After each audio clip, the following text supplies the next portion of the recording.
Moi, j'avais commencé à aller régulièrement à l'APL, comme ça, pas pour rédiger du tout, mais pour les aider un peu dans le travail matériel. J'avais approfondi mes relations avec Jean-Claude Vernier, et puis un jour, on s'est rencontrés dans ce local de l'APL, et je pourrais dire que presque en même temps, on s'est lancé comme ça la figure. C'était la veille du départ en vacances, je pense que ça devait être fin juillet, et pourquoi pas un quotidien.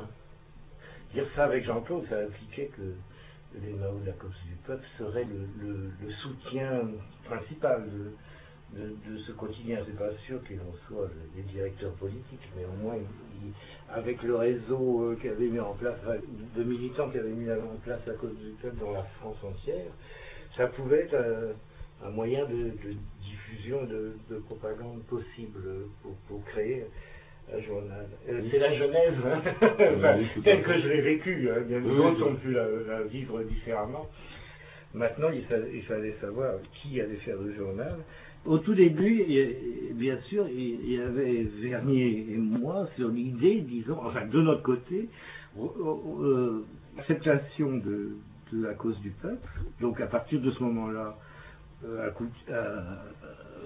c'est plus qu'un soutien, ils entraient dans le projet. Et finalement, à l'époque, moi j'étais d'accord pour qu'ils en prennent la direction politique, parce que j'avais très peur de créer un truc qui allait tourner en autre boudin ou être utilisé par un parti ou un autre. Ça ne me plaisait pas. On a discuté avec Benny Lévy pour savoir qui de l'organisation viendrait donc dans l'équipe à se constituer. Alors, il nous a avancé deux noms.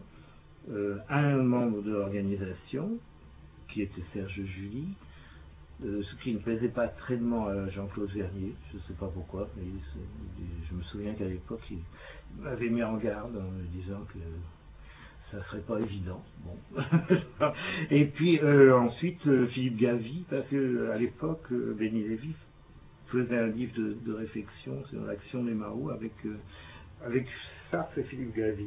Et puis il fallait protéger ce groupe de direction, donc c'était évident qu'on allait se faire aider par les grands intellectuels, donc Sartre, Foucault, Sartre principalement, hein, qui a pris tout de suite la direction du journal officiel, hein, directeur de publication, pour les histoires de procès, etc.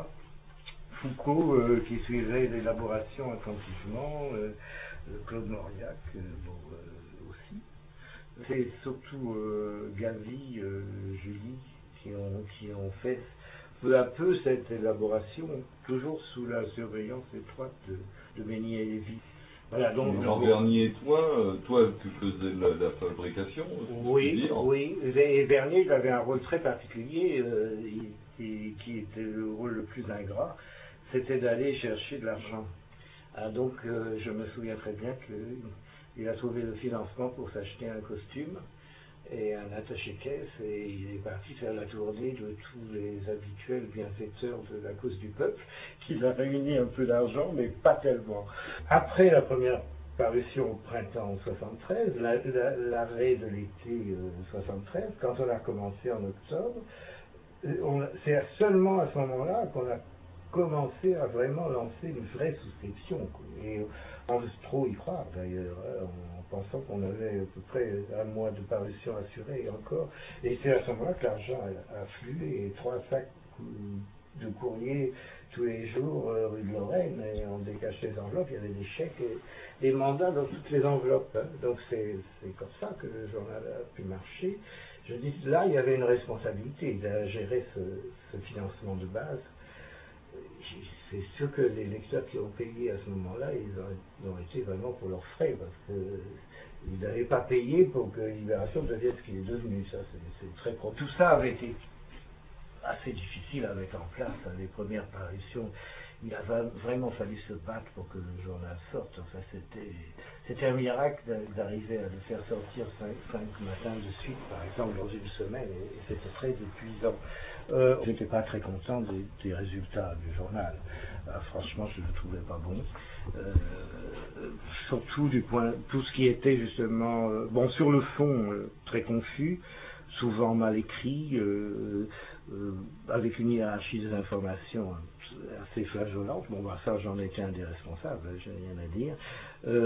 Graphiquement, absolument nul, parce qu'on n'a jamais réussi à trouver un maquettiste, et c'est moi qui ai fait les maquettes des premières rues, alors que je n'étais pas maquettiste professionnel, j'ai fait seulement comme ça, d'instinct. Je voulais changer la mentalité des journalistes et leur façon d'aller chercher l'information. C'était ça, en fait, le but que je poursuivais. Je voyais bien les ambitions personnelles. C'est normal d'avoir une ambition personnelle, mais à quel prix? Est-ce qu'on, pour ça, on va un peu pervertir le contenu du journal? Au début de l'année 75, je me suis dit qu'après tout, si je voyais pas, enfin, je voyais pas vraiment comment ça allait se transformer. Je pensais qu'effectivement Julie était le seul à pouvoir continuer à porter le projet du journal, que si un autre s'en saisissait, ça allait foirer tout de suite. Il fallait un type comme lui, animé de cette ambition. Il était capable de vivre toute la journée au journal, enfin, il aurait épuisé n'importe qui. Et je me disais, ben, ça va devenir un journal comme les autres, quoi. On ne peut rien y faire, c'est comme ça. Puis il faut perdre ses illusions un jour ou l'autre. Et c'est devenu un journal comme les autres. Oh, pour moi, oui. Oui, il prend sa place dans l'éventail d'une presse assez conformiste.